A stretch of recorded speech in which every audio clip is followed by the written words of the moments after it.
ഈ വീഡിയോയിൽ ആദ്യമേ തന്നെ നമ്മൾ ഗോൾഡ് പ്രൈസിൽ നിന്ന് തുടങ്ങാം. ഏതാണ്ട് ഒരു പവന് 91,000 രൂപയായിട്ട് മാറിയിരിക്കുകയാണ് ഒരു പവന്. കഴിഞ്ഞ ആഴ്ച 89,000 ആയിരുന്നു, 84 ആയിരുന്നു, പിന്നെ 89 പിന്നെ 91 ഇപ്പോൾ ഇതാണ് ഗോൾഡ് പ്രൈസ്. അപ്പോൾ ഇത് ശരിക്കും പറഞ്ഞാൽ പലരും ഇത് താഴോട്ട് വരും എന്നൊക്കെ വിചാരിക്കുന്നുണ്ട്. പക്ഷേ ഇത് താഴോട്ട് വരുന്ന മാതിരി നമുക്ക് തോന്നുന്നില്ല. കാരണം ഇനി ഒരു 60,000 70,000 ആ ഒരു റേഞ്ചിലൊക്കെ ഇനി സ്വർണം എത്തിപ്പെടുമെന്ന് വിചാരിക്കേണ്ട. ഇനി ഈ ഒരു പ്രൈസിൽ തന്നെ ആയിരിക്കും മുന്നോട്ട് പോകുന്നത്. അതിന് കാരണമുണ്ട്, പ്രത്യേകിച്ചും കാരണം സ്വർണത്തിൻ്റെ ഡിമാൻഡ് കൂടുകയാണ്. ഇപ്പോഴൊക്കെ സ്വർണം ഓർഡർ ചെയ്ത് കഴിഞ്ഞാൽ ഇപ്പോൾ ഒരു 1 വീക്ക് കഴിഞ്ഞിട്ടേ കിട്ടുള്ളൂ. ഞാൻ പറയുന്നത് ഈ ആഭരണം വാങ്ങിക്കുന്ന ആ പരിപാടിയല്ല. ഈ സ്വർണ്ണക്കടകൾ ശരിക്കും അവർക്ക് വേണ്ടിയിട്ടുള്ള ആ ഒരു ബിസ്ക്കറ്റ്, സ്വർണം പണിയാൻ വേണ്ടിയിട്ടുള്ള ആ ഒരു റോ മെറ്റീരിയൽ ആയിട്ടുള്ള ആ സ്വർണ്ണമില്ല, ആ 24 ക്യാരറ്റിൻ്റെ ബിസ്ക്കറ്റ്, ആ സ്വർണം അവർ ഓർഡർ ചെയ്യുമ്പോഴത്തേക്കും അവർക്ക് കിട്ടുന്നത് ഒരാഴ്ചയൊക്കെ കഴിഞ്ഞിട്ടാണ്. അങ്ങനെയാണ് നമുക്ക് മനസ്സിലാക്കാൻ പറ്റുന്നത്. അപ്പം ഡിമാൻഡ് കൂടിയിരിക്കുകയാണ്. അപ്പോൾ അതുകൊണ്ട് പ്രൈസും കൂടിയിരിക്കുകയാണ്. ഇനിയിപ്പോൾ ഡിമാൻഡ് കൂടുന്നതുകൊണ്ട് മാത്രമല്ല, അമേരിക്കയുടെ ഡോളറിൻ്റെ മൂല്യം കുറഞ്ഞുകൊണ്ട് പോവുകയാണ്. അതും ഒരു കാരണമാണ്. ഇപ്പോൾ ഡോളറിൻ്റെ മൂല്യം കുറയാൻ വേണ്ടിയിട്ടുള്ള കാരണം വെച്ചാൽ പ്രധാനമായിട്ട് ട്രംപ്, റിപ്പബ്ലിക്കൻ പാർട്ടിയുടെ നേതൃത്വത്തിലുള്ള അമേരിക്കൻ ഭരണകൂടം, ട്രംപിൻ്റെ ഭരണകൂടം ഡെമോക്രറ്റുകളുമായിട്ട് ഒരു കൺസെൻസസിൽ ഈ ഓപ്പറേഷൻസ് ബില്ലുമായിട്ട് ബന്ധപ്പെട്ട വിഷയത്തിൽ ഒരു തീരുമാനം എടുക്കാത്തത് കൊണ്ട് തന്നെ, 5ാം തവണയും ഈ ബില്ല് പരാജയപ്പെട്ടത് കൊണ്ട് തന്നെ, ട്രംപ് വളരെ കൂളായിട്ട് തന്നെ ട്വീറ്റ് ചെയ്ത് നടക്കുന്നത് കൊണ്ട് തന്നെ അമേരിക്കയുടെ ഉള്ളിലേക്കുള്ള ഇൻവെസ്റ്റ്മെന്റുകളുമായിട്ട് ബന്ധപ്പെട്ട് പ്രത്യേകിച്ച് ഡോളറിന്റെ മൂല്യം ഇങ്ങനെ കുറഞ്ഞു വരുന്നതായിട്ടാണ് കാണുന്നത്. ഇപ്പം ആസ് പെർ വേൾഡ് ഗോൾഡ് കൗൺസിലിന്റെ ആ റിപ്പോർട്ട് പ്രകാരം ഇപ്പം നമ്മൾ ഈ ഗോൾഡ് ചൈനയാണ് ഏറ്റവും കൂടുതൽ വാങ്ങുന്നത്, ഇന്ത്യയാണ് ഏറ്റവും കൂടുതൽ വാങ്ങുന്നത്, ഇങ്ങനെയൊക്കെയുള്ള പരക്കെയുള്ള വാർത്തകളുണ്ട്. പക്ഷേ ഇതിന്റെ ഫാക്ട് എന്ന് പറഞ്ഞാൽ പോളണ്ടാണ് ഈ വർഷം ഏറ്റവും കൂടുതൽ സ്വർണം വാങ്ങിയിരിക്കുന്നത്. 18.66 ടൺ ഗോൾഡ് പർച്ചേസ് ചെയ്തിരിക്കുകയാണ് പോളണ്ട്. ഇനി കസഖസ്ഥാൻ 15.65 ടൺ ഗോൾഡ് പർച്ചേസ് ചെയ്തിരിക്കുകയാണ്. ഇത് മാസീവ് ആയിട്ടുള്ള ഹ്യൂജ് ആയിട്ടുള്ള പർച്ചേസ് ആണ്. ഈ കസഖസ്ഥാൻ ആണെന്നുണ്ടെങ്കിൽ അവരുടെ ബാങ്ക്, അവരുടെ സെൻട്രൽ ബാങ്ക് ഏതാണ്ട് 8 പർച്ചേസ് ചെയ്തിട്ടുണ്ട്. ബാക്കി അവരുടെ ഗവൺമെന്റിന്റെ സൈഡിൽ തന്നെ മറ്റു വിഭാഗങ്ങളിലുള്ള പർച്ചേസ് ആണ്. ഈ മൊത്തത്തിൽ തന്നെ 15 ടൺ ഗോൾഡ് കസഖസ്ഥാൻ സ്വന്തമാക്കിയിരിക്കുന്നത്. ഇതിലുപരിയായിട്ട് ബൾഗേറിയ, തുർക്കി, ചൈന ഇതേപോലത്തെ രാജ്യങ്ങളെല്ലാം തന്നെ 2 ടൺ ഈച്ച് പർച്ചേസ് ചെയ്തിട്ടുണ്ട്. 2 ടൺ വീതം വാങ്ങിക്കൂട്ടിയിട്ടുണ്ട്. റഷ്യ ആണെങ്കിൽ 3 ടൺ വിറ്റിരിക്കുകയാണ്, റഷ്യ വാങ്ങിയിട്ടില്ല. അപ്പം ശരിക്കും പറഞ്ഞാൽ ഈ മറ്റുള്ള രാജ്യങ്ങളെക്കാളെല്ലാം ഈ മേഖലയിൽ കിടക്കുന്ന രാജ്യങ്ങൾ ഏറ്റവും കൂടുതൽ സ്വർണം പർച്ചേസ് ചെയ്തിരിക്കുകയാണ്. അപ്പോൾ അതുകൊണ്ട് തന്നെയാണ് ഡിമാൻഡ് കൂടുന്നത്. അപ്പോൾ ഇങ്ങനെ ഡിമാൻഡ് കൂടുമ്പോഴത്തേക്കും തീർച്ചയായിട്ടും ഡോളർ കുറച്ച് താഴോട്ട് പോകും, ഡോളർ വാല്യൂ താഴോട്ട് പോവുകയും സ്വർണ്ണത്തിൻ്റെ ഡിമാൻഡ് കൂടുന്നതുകൊണ്ട് തന്നെ സ്വർണ്ണത്തിൻ്റെ മൂല്യം ഉയരുകയും ചെയ്യുന്ന ഒരു സാഹചര്യമാണ് ഇപ്പോൾ നിലനിൽക്കുന്നത്. ഇതൊരു ഇമീഡിയറ്റ് സർജ് കൊണ്ട് ഉണ്ടായ ഒരു പ്രൈസ് വർധനവല്ല. അതുകൊണ്ടാണ് നമ്മൾ പറയുന്നത് ഇത് അത്ര പെട്ടെന്ന് താഴോട്ട് പോകില്ല. ഇനിയിപ്പോൾ താഴോട്ട് പോയാൽ തന്നെയും ഒരു 80 റേഞ്ചിൽ തന്നെ നിൽക്കും. ഇത് 80,000 റേഞ്ചിൽ തന്നെ നിൽക്കും. അതിന് താഴെ പോകാൻ യാതൊരു സാധ്യതയില്ല എന്നുള്ളതാണ് ഇപ്പോൾ മനസ്സിലാക്കാൻ പറ്റുന്നത്. ഇപ്പം ഈ ഇടയ്ക്ക് DCX എന്ന് പറഞ്ഞ കമ്പനി ഇവർ radar airborne system, security systems അതുമായിട്ട് ബന്ധപ്പെട്ട് പ്രവർത്തിക്കുന്ന കമ്പനിയാണ്. ഇവർക്ക് പല രീതിയിലുള്ള ഈ എയർബോൺ ത്രെട്ടുകളെ മോണിറ്റർ ചെയ്യാൻ, ഈ എയർബോൺ ത്രെട്ടുകളെ ചെറുക്കാനുള്ള രീതിയിലുള്ള പ്രോഡക്റ്റുകളാണ് പരമാവധി ഇവർ ഉൽപ്പാദിപ്പിക്കുക. ഈ കമ്പനി ഹൊസൂറിലെ ഒരു നിർമ്മാണ യൂണിറ്റുമായിട്ട് ബന്ധപ്പെട്ട് തമിഴ്നാട് സർക്കാരുമായിട്ട് ഒരു കരാർ ഒപ്പിട്ടിട്ടുണ്ട്. ഏതാണ്ട് 74,000 കോടി എങ്ങാണ്ട്, ഏതാണ്ട് 74 crore എന്താണ്ട് ബഡ്ജറ്റ് വെച്ചുകൊണ്ടുള്ള ഒരു പ്രോജക്റ്റാണ്. അപ്പോൾ അത് ഇനിഷ്യൽ ബഡ്ജറ്റാണ് ഇത് 74 കോടി എന്നുള്ളത്.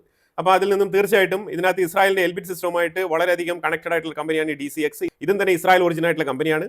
അപ്പോൾ ഇതിനകത്ത് ഇപ്പം പറഞ്ഞാൽ ഇപ്പോൾ സൗത്ത് ഇന്ത്യയിൽ, കേരളത്തിലായിക്കോട്ടെ, തമിഴ്നാട്ടിലായിക്കോട്ടെ, ഇസ്രായേൽ വിരുദ്ധത എന്നുള്ള പേരിൽ ഇസ്രായേലിനെതിരെ, അതായത് ഇസ്രായേൽ ഗാസയിൽ നടത്തുന്ന ആക്രമണത്തിനെതിരെ പല രീതിയിലുള്ള പ്രകടനങ്ങൾ കാര്യങ്ങളൊക്കെ നടക്കുന്നുണ്ട്. പക്ഷേ ഒരു സൈഡിൽ കൂടെ ഇതേപോലത്തെ കരാറും കാര്യങ്ങളൊക്കെ നടക്കുന്നുണ്ട്, കച്ചവടങ്ങൾ നടക്കുന്നുണ്ട്. അപ്പോൾ ഇന്ത്യക്കുള്ളിൽ ഒരു കമ്പനി വരിക എന്ന് പറഞ്ഞു കഴിഞ്ഞാൽ, ഇപ്പോൾ 74 കോടി ഇൻവെസ്റ്റ്മെന്റ് നടത്തിയിട്ട് ഒരു കമ്പനി ബിൽഡ് ചെയ്യാന്ന് പറഞ്ഞാൽ, ആ കോൺട്രാക്ട് സൈൻ ചെയ്യുന്ന ആ പോയിന്റ് മുതലേ ഇന്ത്യക്കുള്ളിൽ ഏതെങ്കിലും തരത്തിൽ പലർക്കും തൊഴിൽ കൊടുക്കുകയാണ്. ഇന്ത്യക്കുള്ളിൽ പലരും അതിൻ്റെ ബെനിഫിഷ്യറി ആവുന്നുണ്ട്. അപ്പോൾ അതുകൊണ്ട് തന്നെ ഈ കമ്പനികൾ ഇന്ത്യക്കുള്ളിൽ വരാൻ വേണ്ടി തന്നെയാണ് ഇന്ത്യ ആത്മനിർഭർ ഭാരത് പോലത്തെ പരിപാടികൾ, മേക്ക് ഇൻ ഇന്ത്യ ഇതേപോലത്തെ പദ്ധതികളൊക്കെ ഓപ്പൺ ആക്കി വെച്ചിരിക്കുന്നത്. ഇതേ രീതിയിലുള്ള മാനുഫാക്ചറിങ് ശൈലിയുള്ള ഇസ്രായേലിന്റെ കോൺട്രിബ്യൂഷൻ ഇന്ത്യക്കുള്ളിൽ 20% ഉണ്ട് എന്നുള്ളതാണ് യാഥാർത്ഥ്യം. 20%. It's huge. അതൊരു വലിയ കോൺട്രിബ്യൂഷനാണ്. ആ ഒരു യാഥാർത്ഥ്യം മനസ്സിലാക്കിക്കൊണ്ട് വേണം നമ്മൾ കാര്യങ്ങൾ മുന്നോട്ട് വിലയിരുത്താൻ. ജർമ്മനിയിൽ ഒരു പുതിയ സംവിധാനം, കഞ്ചാവ് മേടിക്കാൻ വേണ്ടിയിട്ട് ഡോക്ടറിന്റെ പ്രിസ്ക്രിപ്ഷൻ വേണം എന്നാണ് ഇപ്പോൾ പറഞ്ഞിരിക്കുന്നത്. അതായത് ജർമ്മനിയിൽ ഈ സാധനം ലീഗലൈസ് ചെയ്തിട്ടുണ്ടായിരുന്നു. ഇപ്പോൾ ലീഗലൈസ് ചെയ്യുന്നത് എന്തുകൊണ്ടാണെന്ന് പറഞ്ഞാൽ, ഇത് നിയമപരമായിട്ട് ഇങ്ങനെ കൊടുത്തു കഴിഞ്ഞാൽ ഈ ആൾക്കാരുടെ ഉപയോഗത്തിൽ ഒരു കൺട്രോൾ വരും. അതായത് ഈ കള്ളത്തരത്തിൽ ഇത് മേടിച്ച് ഉപയോഗിക്കാൻ പറ്റത്തില്ല. അപ്പോൾ അതുകൊണ്ട് തന്നെ ഇത് നിയന്ത്രണ വിധേയമായിട്ട് ആൾക്കാർ ഉപയോഗിക്കുമ്പോഴത്തേക്കും ഒരു കൺട്രോൾ മെഷേഴ്സ് ഉണ്ടാവും എന്നുള്ളൊരു സാഹചര്യത്തിലാണ് അവിടെ വഴിയൊരുക്കിയത്. പക്ഷേ ഇതിങ്ങനെ ഓപ്പൺ ചെയ്ത് കൊടുത്ത പാടെ 400%, 400% ഈ ഒരു മരിജുവാന വിൽപ്പന അങ്ങ് കത്തി കയറിയിരിക്കുകയാണ്. അപ്പോൾ അതായത് ആര് വേണേലും പോയി അങ്ങ് മേടിക്കുക എന്നുള്ള അവസ്ഥയാണ്. അപ്പോൾ അതിനാണ് ഇപ്പോൾ ജർമ്മനി ഒരു നിയമം കൊണ്ടുവന്നിരിക്കുന്നത്. ഡോക്ടറിന്റെ പ്രിസ്ക്രിപ്ഷനോട് കൂടി പോയാൽ മാത്രമേ ഇതിപ്പം മേടിക്കാൻ പറ്റുള്ളൂ. കൊണ്ടുവന്നിരിക്കുക ആ ഒരു പുതിയ നിയമം ഇപ്പോൾ അവിടെ കൊണ്ടുവന്നിരിക്കുകയാണ്. പക്ഷേ ഇപ്പം ഇത് എന്തുകൊണ്ടാണെന്ന് പറഞ്ഞാൽ ഇപ്പോൾ സ്വീഡൻ അടുത്തിപ്പോൾ തയ്യാറാവുകയാണ്. സ്വീഡൻ ഇപ്പം ഈ സാധനം ഫ്രീ ആയിട്ട് മാർക്കറ്റിൽ വാങ്ങിക്കുന്ന രീതിയിൽ അവരും ഈ ഒരു നിയമത്തിൽ ഇപ്പോൾ ഒരു ഇളവ് കൊണ്ടുവരികയാണ്. അതായത് ഈ സാധനം വാങ്ങിച്ച് ഉപയോഗിക്കാൻ പറ്റുന്ന രീതിയിലുള്ള നിയമങ്ങൾ കൊണ്ടുവരികയാണ്. അമേരിക്കയിലൊക്കെ ഇത് ഓൾറെഡി ഉണ്ട് എന്നാണ് ഞാൻ കേൾക്കുക. അമേരിക്കയിലൊക്കെ അമേരിക്കയിലെ ചില ഫെഡറൽ സ്റ്റേറ്റുകളിൽ ഇതേപോലത്തെ പോളിസി ഉണ്ടെന്നാണ് നമുക്ക് അറിയാൻ കഴിയുന്നത്. പക്ഷെ അതുപോലെ തന്നെ ഇപ്പോൾ സ്വീഡനിൽ ഇപ്പോൾ ഇത് കൊണ്ടുവരാൻ വേണ്ടിയിട്ട് ഇരിക്കുകയാണ്. അപ്പോൾ ഇതെന്ന് പറഞ്ഞാൽ ഇപ്പം സ്വീഡനിൽ ഇപ്പോൾ കൊണ്ടുവരുമ്പോൾ തന്നെ അവർ നിയമം കൊണ്ടുവന്നിരിക്കുന്നത് ഡോക്ടറിന്റെ കയ്യിൽ നിന്ന് പ്രിസ്ക്രിപ്ഷൻ വാങ്ങണം എന്നാണ്. അപ്പോൾ ഇതിനകത്ത് എനിക്ക് മനസ്സിലാക്കാൻ പറ്റാത്തത് ഡോക്ടറിൻ്റെ അടുത്ത് എന്ത് പറഞ്ഞിട്ടാണ് ഇതിന്റെ പ്രിസ്ക്രിപ്ഷൻ വാങ്ങിക്കേണ്ടത്?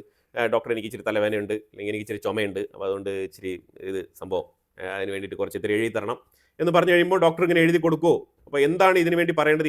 എന്ത് രോഗാവസ്ഥയെ ചികിത്സിക്കാൻ വേണ്ടിയിട്ടാണ് ഇത് പ്രിസ്ക്രൈബ് ചെയ്യുന്നത് എന്നുള്ളത് നമുക്കറിയില്ല. കാരണം ഇനിയിപ്പോൾ ഇത് എങ്ങനെയാണ് പോയി പറയുന്നത്? അതാണ് ഇപ്പോൾ പ്രശ്നം.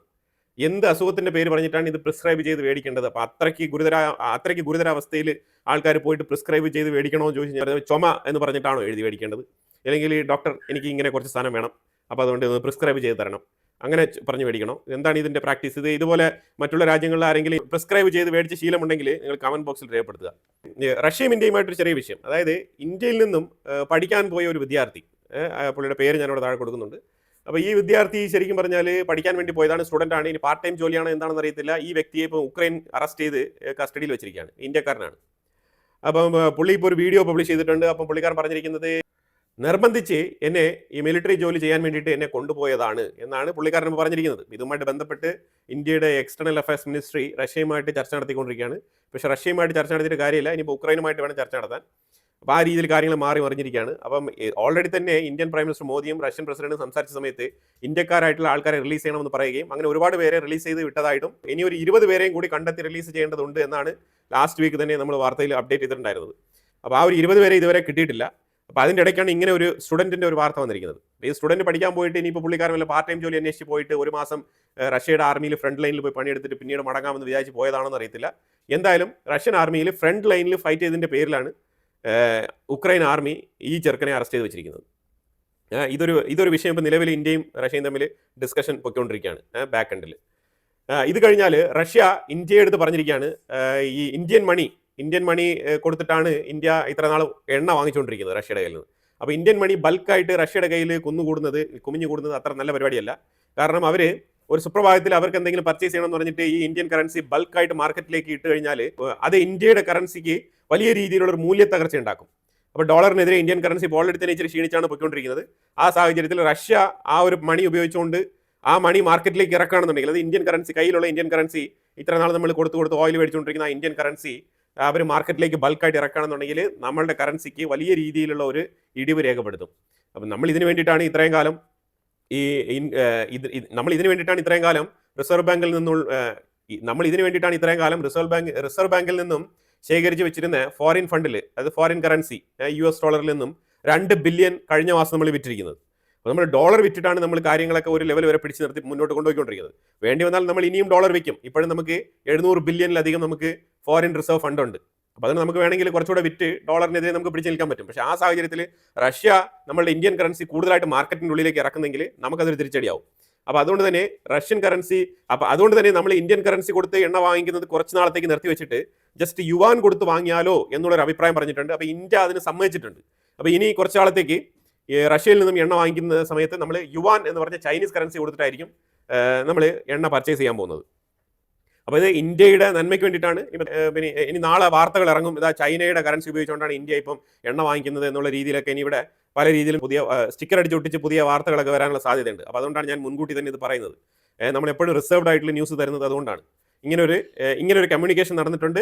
ഇന്ത്യ റഷ്യയിൽ നിന്ന് വാങ്ങുന്ന എണ്ണയ്ക്ക് ചൈനീസ് യുവാൻ കൊടുത്ത് പർച്ചേസ് ചെയ്യുന്നു. ഓക്കെ, ഇത് ക്ലാരിറ്റി ആയെന്ന് ഞാൻ വിശ്വസിക്കുന്നു. അതുപോലെ തന്നെ ട്രംപിന്റെ ഈ മണ്ടൻ നയങ്ങളെ എതിർത്തുകൊണ്ട് ഗീതാ ഗോപിനാഥ്, അവരൊരു എക്കണോമിസ്റ്റാണ്, വേൾഡ് എക്കണോമിക് ഫോറത്തിലൊക്കെ വർക്ക് ചെയ്തിട്ടുള്ള ഒരു എക്കണോമിസ്റ്റാണ്, അമേരിക്കയിൽ തന്നെയാണ്. അപ്പോൾ അവർ ട്രംപിനെ ഇപ്പോൾ വിമർശിച്ചിരിക്കുകയാണ്. ട്രംപിനെതിരെ വിമർശനമായിട്ട് വന്നിരിക്കുകയാണ്. അതായത് അമേരിക്കയുടെ ഉള്ളിൽ നിന്ന് തന്നെയാണ് ഈ ട്രംപ് താരിഫ് എന്നുള്ള ഇനത്തിൽ ഈ പൈസ കണ്ടെത്തുന്നത്. ഇതുകൊണ്ട് അമേരിക്കൻ എക്കണോമിക്ക് ഒരു രീതിയിലുള്ള ഗുണവും സംഭവിക്കുന്നില്ല. അതായത് ജനങ്ങളുടെ പോക്കറ്റിലുള്ള പൈസ ഖജനാവിലേക്ക് പോയിരിക്കുകയാണ്. അതിലുപരിയായിട്ട് ഒരു രീതിയിലുള്ള റിഫോർമേഷനും അമേരിക്കയുടെ ഉള്ളിൽ നടന്നിട്ടില്ല. ഓൺലി ഇൻഫ്ലേഷൻ മാത്രമാണ് ഇവിടെ സംഭവിച്ചിട്ടുള്ളത് എന്ന് വെട്ടി തുറന്ന് പറഞ്ഞിരിക്കുകയാണ് ഗീത ഗോപിനാഥ്. ട്രംപിന്റെ ഈ നയങ്ങളാണ് ഡോളറിന്റെ വാല്യൂ ഡോളറിന്റെ മൂല്യ തകർച്ചയ്ക്ക് കാരണമെന്നും കൂടി അവർ പറഞ്ഞിട്ടുണ്ട്. പിന്നെ മാർക്ക് കെർണെ ഇന്നലെ ട്രംപുമായിട്ട് ഒരു കൂടിക്കാഴ്ച ഉണ്ടായിരുന്നു. മാർക്ക് കെർണെ അറിയാമല്ലോ, കാനഡയുടെ prime minister. Canada prime minister വന്ന് വൈറ്റ് ഹൗസിൽ ട്രംപിനെ കൊണ്ട് സംസാരിച്ചപ്പോഴത്തേക്കും രണ്ടുപേരും ഇരുന്ന് സംസാരിച്ചിട്ട് അവസാനം പത്രസമ്മേളനം കൊടുത്ത സമയത്ത് ട്രംപ് പറയാണ് മാർക്ക് കെർണെ ഈസ് എ ഗ്രേറ്റസ്റ്റ് മാൻ, ഭയങ്കരമായിട്ടുള്ള വ്യക്തിയാണ്, ജെന്റിൽമാൻ ആണെന്നൊക്കെ പറഞ്ഞ് ഭയങ്കരമായിട്ട് പുകഴ്ത്തുന്നുണ്ട്. പക്ഷേ അതേസമയം ഈ പത്രപ്രവർത്തകരിൽ ഒരാൾ ചോദിക്കുകയാണ്, ഈ മാർക്ക് കെർണെ ഇത്രമാത്രം ഗ്രേറ്റസ്റ്റ് ആയിട്ടുള്ള ഒരു പേഴ്സൺ ആണെന്നുണ്ടെങ്കിൽ എന്തുകൊണ്ടാണ് കാനഡയുമായിട്ട് ഒരു വ്യാപാര കരാർ ഇതുവരെ റെഡി ആകുന്നില്ല, നിങ്ങൾ എന്നാൽ പിന്നെ ഒരു വ്യാപാര കരാർ ഒപ്പുവെച്ചൂടെ എന്നൊരു ചോദ്യം ചോദിക്കുന്നുണ്ട്. അങ്ങനെ ചോദിക്കുന്ന സമയത്ത് ട്രംപ് പറയുന്നത്, Mark Carney also greatest man, I am also greatest man, ഞാനും ഒരു ഗ്രേറ്റസ്റ്റ് മാൻ ആണ്. അപ്പോൾ അതുകൊണ്ട് പുള്ളിക്കാരൻ ഉദ്ദേശിക്കുന്നത് മാർക്ക് കെർണെ കാനഡയ്ക്ക് വേണ്ടി നിലകൊള്ളുമ്പോൾ ഞാൻ അമേരിക്കയ്ക്ക് വേണ്ടി നിലകൊള്ളുന്നു എന്നാണ് ഇൻഡയറക്റ്റ് ആയിട്ട് ഒരു സ്റ്റേറ്റ്മെന്റ് പറഞ്ഞത്.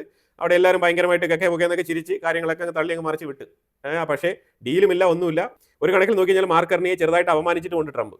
അപ്പോൾ ആ രീതിയിലാണ് കാര്യങ്ങൾ മുന്നോട്ട് പോയത്. കാനഡയും അമേരിക്കയും തമ്മിലുള്ള ബന്ധം ഇതുവരെ അത്ര സ്മൂത്ത് ആയിട്ട് മുന്നോട്ട് പോകുന്നില്ല. ഇനി അടുത്ത് ഇറാനിലേക്ക് ഒരു താക്കീത് അമേരിക്ക തന്നെയാണ് കൊടുത്തിരിക്കുന്നത്. ഈ താക്കീത് ഇതെന്താണെന്ന് പറഞ്ഞാൽ, ഇറാന്റെ പക്കൽ നിന്നും എണ്ണ വാങ്ങിക്കുന്ന, അതായത് ഈ ട്രാൻസ്പോർട്ട് ഫ്ലീറ്റുകൾ, ടാങ്കർ ഫ്ലീറ്റുകൾ, ഇതിനെല്ലാം തന്നെ നമ്മൾ മോണിറ്റർ ചെയ്യണം, വേണ്ടി വന്നാൽ അതിനെ കസ്റ്റഡിയിൽ എടുക്കണം, അല്ലെങ്കിൽ അതിനെ അറ്റാക്ക് ചെയ്യണം. ഈ രീതിയിലുള്ള തീരുമാനങ്ങളാണ് എടുത്തിരിക്കുന്നത്. കാരണം നമ്മൾ സാങ്ഷൻ ചെയ്തതാണ്, നമ്മളുടെ സാങ്ഷൻസിനെ ഫോളോ ചെയ്യുന്നില്ല എന്നുണ്ടെങ്കിൽ അതിനെതിരെ നടപടിയെടുക്കണം എന്നാണ് ഇപ്പം അമേരിക്ക പറഞ്ഞു വെക്കുന്നത്. അതായത് ഒരു കാര്യമുണ്ട്, ഈ സാങ്ഷൻസ് ഏർപ്പാടാക്കി കഴിഞ്ഞാൽ പിന്നെ ഈ സാങ്ഷൻ ചെയ്യുന്ന ആൾക്കാരുമായിട്ട് ഡീൽ ചെയ്യുന്ന ആൾക്കാർക്കെതിരെയും ഈ സാങ്ഷൻസ് വരും. അതാണ് സാങ്ഷൻസിൻ്റെ ഒരു രീതി. അല്ലാതെ സാങ്ഷൻ ചെയ്തു എന്നുള്ളതിൻ്റെ പേരിൽ അവരുടെ മൊബിലിറ്റി ഇല്ലാതാക്കുക, അല്ലെങ്കിൽ അവരുടെ മുതൽ നശിപ്പിക്കുക, ഈ പരിപാടികളൊന്നും പാടില്ല. ഇതുവരെ ആരും തന്നെ അങ്ങനെ ചെയ്തിട്ടില്ല. ഇപ്പോൾ ട്രംപ് ആദ്യമായിട്ടാണ് അമേരിക്ക ഈ രീതിയിൽ മുന്നോട്ട് വരുന്നത്. അപ്പോൾ ഇതിനെതിരെ IRGCയുടെ ഹെഡ് അതേപോലെ ഇറാന്റെ സൈഡിൽ നിന്നും ശക്തമായ രീതിയിലുള്ള വിയോജിപ്പ് രേഖപ്പെടുത്തിയിട്ടുണ്ട്. അതായത് ഏതെങ്കിലും ഒരു ഷിപ്പിനെ അമേരിക്ക ധൈര്യമുണ്ടെങ്കിൽ തൊട്ട് നോക്കുക. നിങ്ങൾ തൊട്ട് നോക്കിയ ആ മൊമെന്റിൽ ഞങ്ങൾ സ്ട്രൈറ്റ് ഓഫ് ഹോർമോസ് ഫുള്ളായിട്ട് അടച്ചു പൂട്ടും. ഒറ്റ ഒരു കപ്പൽ ഇതിൽ സഞ്ചരിക്കാൻ കഴിയില്ല എന്നാണ് ഇറാൻ പറഞ്ഞിരിക്കുന്നത്. അപ്പോൾ ഇനിയിപ്പോൾ ഈ സ്ട്രൈറ്റ് ഓഫ് ഹോർമോസിനെ അടയ്ക്കണോ തുറക്കണോ, അല്ലെങ്കിൽ ഇനി ഇറാന്റെ കപ്പലുകൾ, അതായത് ഇറാന്റെ ട്രാൻസ്പോർട്ട് ഈ ടാങ്കർ ഫ്ലീറ്റുകളെ ഇനി കൈവശപ്പെടുത്തണോ, അതിനെ തടയണോ എന്നുള്ളതൊക്കെ അമേരിക്കയ്ക്ക് തീരുമാനിക്കാം. ഇറാൻ വളരെ ശക്തമായിട്ടുള്ള ഒരു മുന്നറിയിപ്പാണ് കൊടുത്തിരിക്കുന്നത്. സ്ട്രൈറ്റ് ഓഫ് ഹോർമോസ് ഞങ്ങൾ അടയ്ക്കും, ഇങ്ങനെ തന്നെയാണ് പറഞ്ഞിരിക്കുന്നത്. ഇനിയിപ്പോൾ ബാക്കി ഇറാനും അമേരിക്കയും തമ്മിൽ, അല്ലെങ്കിൽ ഇറാനും അമേരിക്കയും ഇസ്രായേലും തമ്മിൽ എന്താണെന്ന് വെച്ചാൽ അവർ തീരുമാനിക്കും കാര്യങ്ങൾ. ഇതിനെക്കുറിച്ചുള്ള അഭിപ്രായങ്ങൾ കമന്റ് ബോക്സിൽ രേഖപ്പെടുത്തുക. കൂടുതൽ വാർത്തകളുമായിട്ട് അടുത്ത വീഡിയോയിൽ വരാം. Thank you so much.